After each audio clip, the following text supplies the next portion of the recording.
paz do Senhor Jesus Cristo, convido a todos a uma reflexão aqui do Evangelho segundo escreveu São Mateus, capítulo 17, o versículo de número 14, alguns versículos para a nossa meditação, que fala sobre a cura de um lunático.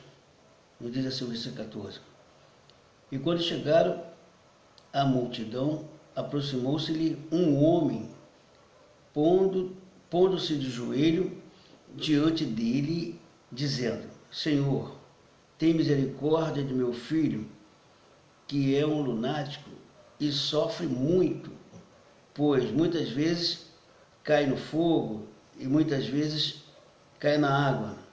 E trouxe aos teus discípulos, e não puderam curá-lo.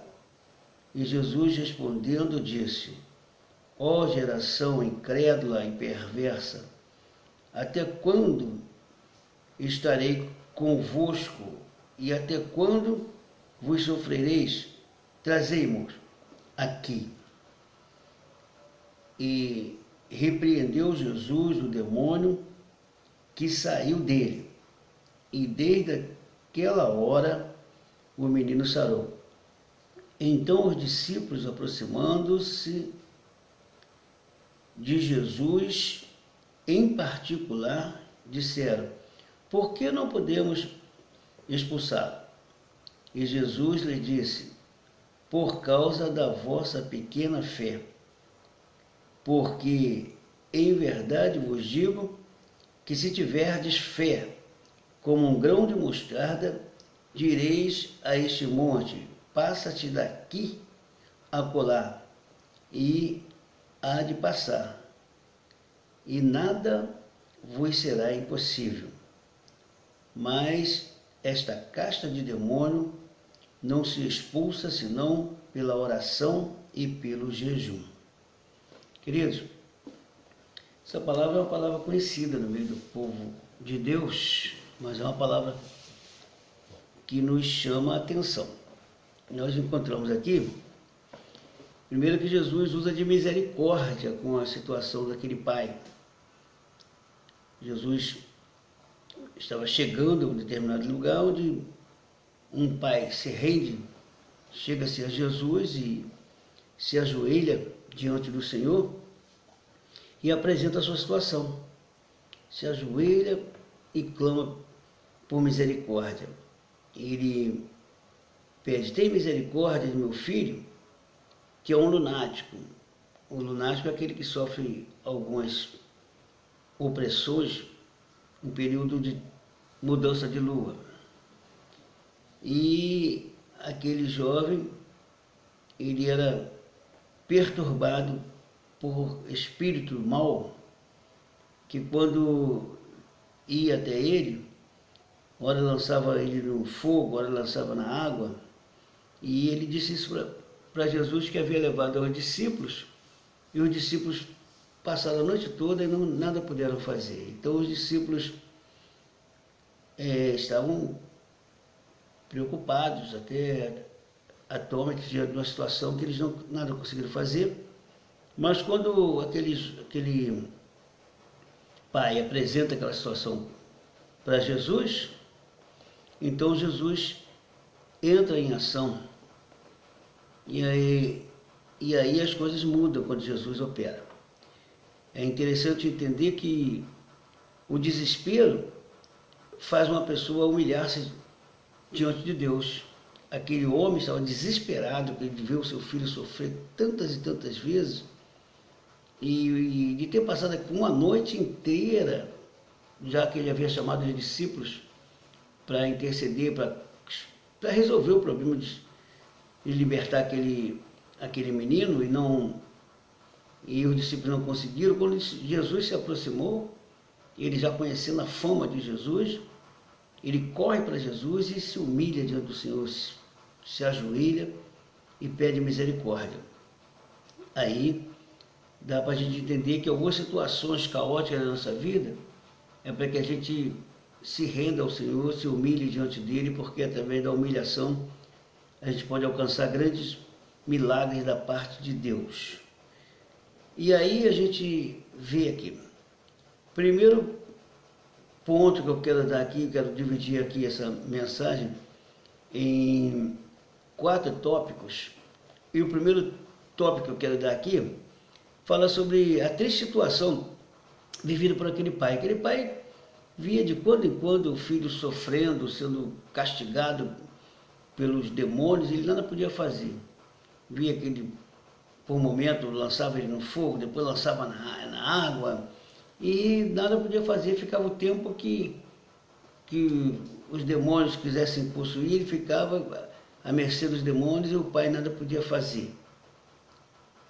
E era uma situação complicada, caótica. Você vê alguma situação que foge do nosso controle. Às vezes nós temos situações que a gente não pode fazer nada.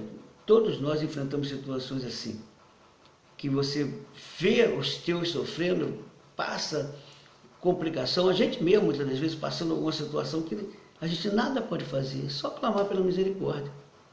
Então, a situação daquele pai foi tremendamente dolorosa.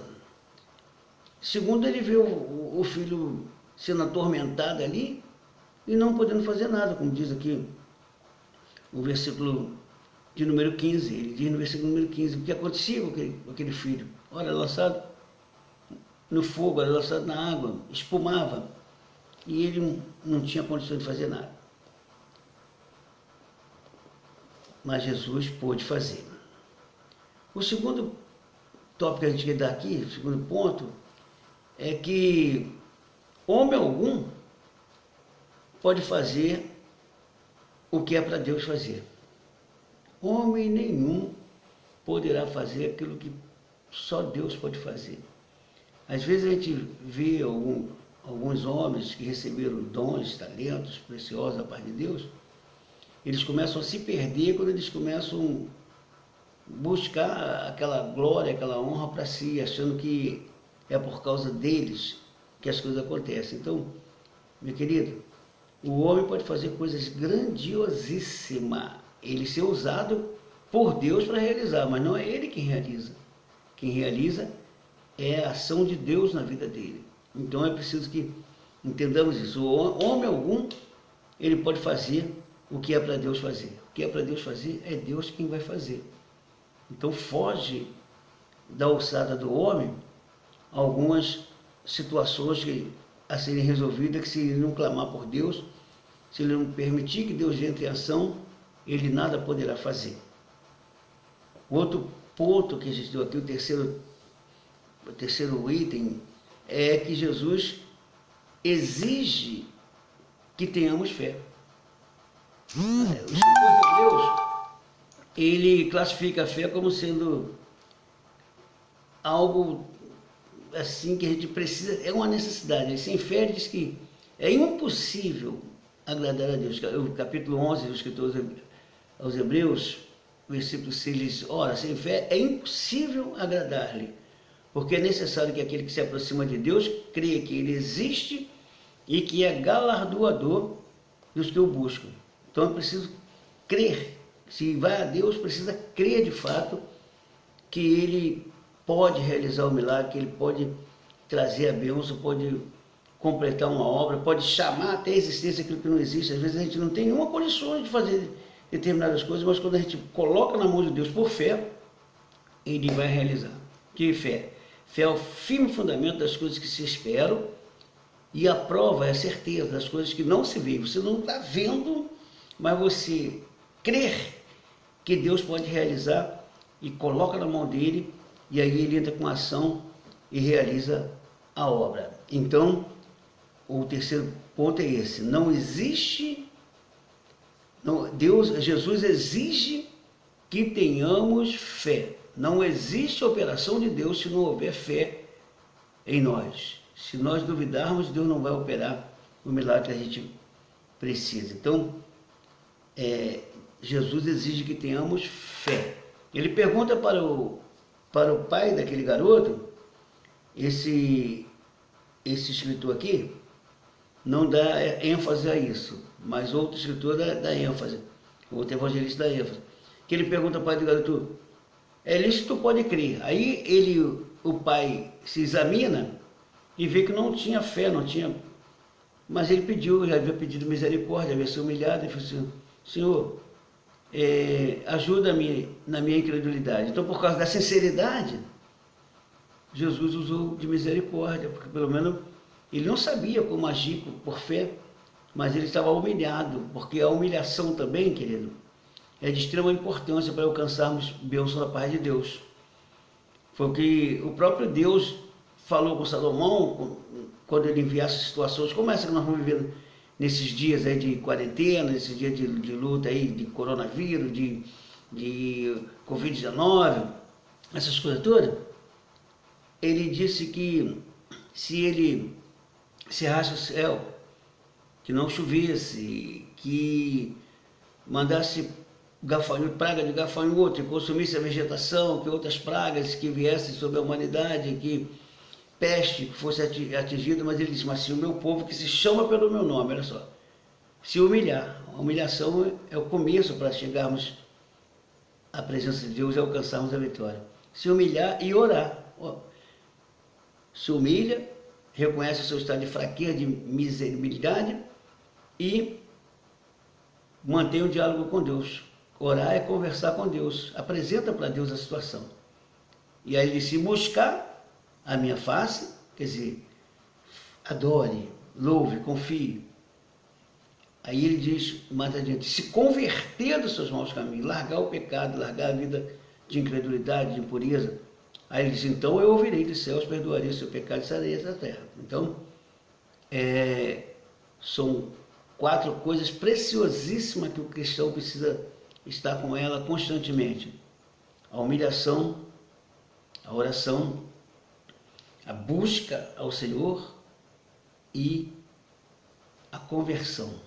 Converter é mudar para o bem. No caso aqui, sair, nesse caso para Deus, é sair do mal e se apegar ao bem. Então, há uma exigência de Deus e isso a gente alcança a misericórdia por meio desse quebrantamento. O 4º ponto é quando Jesus ordena, o mal tem que sair. Então Jesus, ele pede aqui no versículo de número 18, ele repreendeu os demônios e o demônio saiu. Colocou na mão de Jesus, Jesus entrou na situação, muda a história, porque ele tem todo o poder. Então, foge da ossada humana algumas situações, mas quando Jesus entra em ação, o mal tem que sair. Pode ser um batalhão gigantesco de perturbadores, mas quando Jesus se levanta para agir, o mal vai embora. Então, portanto, confiemos nisso. Busque a presença de Deus, deixa Deus falar no seu coração, deixa Deus trabalhar na sua vida, receba a graça de Deus, receba a iluminação no entendimento, assim como aquele menino recebeu a cura, porque o Pai foi buscar em favor dele. Você pode orar pelos seus familiares, você pode orar pelos seus problemas. O Senhor, Ele quer agir por misericórdia e trazer a vitória. O Senhor tem misericórdia de nós. Recebamos essa palavra e vivamos para a sua glória em nome de Jesus. Amém.